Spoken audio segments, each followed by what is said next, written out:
नमस्ते, मैं एला हूँ। और मैं अर्न हूँ।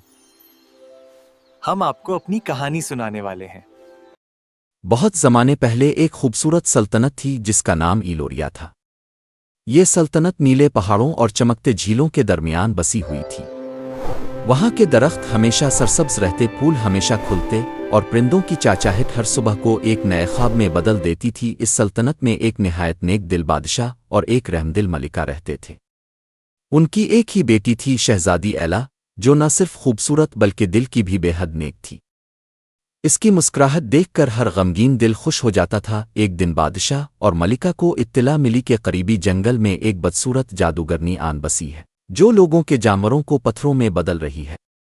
बादशाह ने अपनी फौज को हुक्म दिया कि वो जादूगरनी को सल्तनत से निकाल दे, मगर जादूगरनी बहुत ताकतवर थी।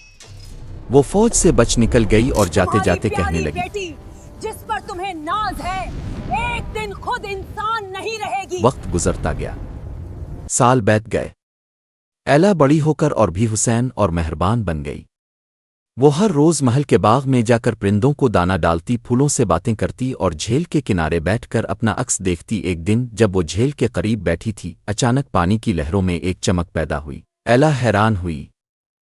इसने पानी को छुआ तो झील से धुआं उठा और उसके इर्द गिर्द घूमने लगा। लम्हों में एला का जिस्म बदलने लगा, इसके बाजू पर पैर उगने लगे और वो खुद एक बत्तख बन गई। एला चीखने की कोशिश करती रही, मगर अब उसकी आवाज़ सिर्फ कोइक कोइक बन चुकी थी।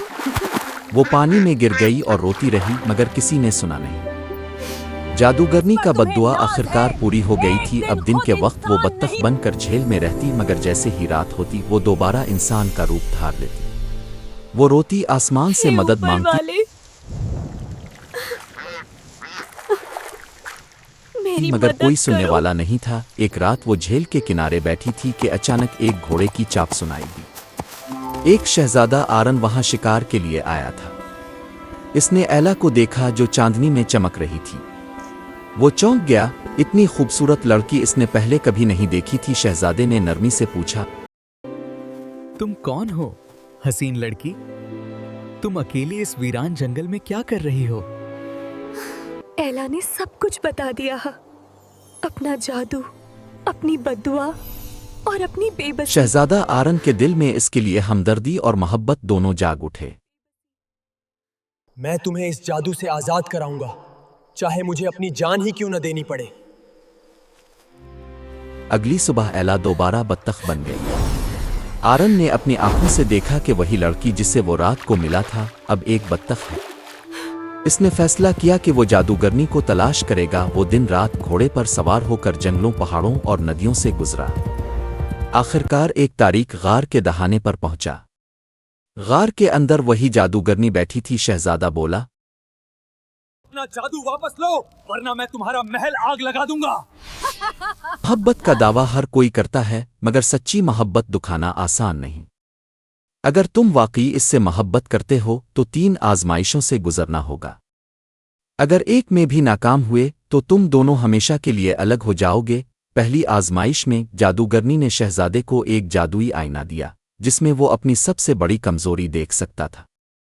आईने में इसने अपने गुरूर को देखा और उसने इसको तोड़ दिया। मैं अपनी मोहब्बत के लिए गुरूर कुर्बान करता हूँ। दूसरी आजमाइश में इसे एक जहरीला दरिया पार करना था।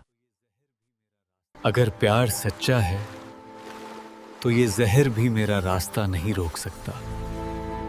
हर कतरा मौत का पैगाम था, मगर इसने झील के किनारे अलिफागी फूलों से एक कुश्ती बनाई और बगैर खौफ के दरिया पार कर गया। तीसरी आजमाइश सबसे मुश्किल थी। इसे अपनी तलवार तोड़कर उसके टुकड़ों से एक गुलाब बनाना था। इसने अपनी तलवार जमीन पर मार कर तोड़ दी, खून से अपने हाथ। अगर ये मेरी आखिरी कुर्बानी है तो मैं इसे भी कबूल करता हूं। तुमने वो कर दिखाया जो कोई शहजादा नहीं कर सका। मोहब्बत ने जादू को शिकस्त दे दी। अचानक रोशनी की एक तेज किरण नमूदार हुई। प्यार ने जादू को हरा दिया। मैं फिर से इंसान बन गई। तो शहजादा आरन ने इसका हाथ थामा और दोनों महल वापस लूट आए। बादशाह और मलिका ने अपनी बेटी को देखकर खुदा का शुक्र अदा किया। कुछ महीनों बाद एला और आरन की शादी धूमधाम से हुई। पूरे इलोरिया में चिराग जलाए गए اور جھیل کے کنارے بطخوں نے خوشی سے ناچ کیا۔ اس دن سے سلطنت کے لوگ بطخ شہزادی کی کہانی سناتے تاکہ سب کو یاد رہے کہ محبت، ہمت اور نیکی سے ہر جادو ٹوٹ سکتا ہے۔ سچی محبت اور خلوص دل سے کی گئی قربانی کبھی رائے گا نہیں جاتی۔ اگر آپ کو یہ کہانی پسند آئی ہو تو ہمارے چینل کو سبسکرائب کریں تاکہ آپ کو مزید جادوئی کہانیاں مل سکیں۔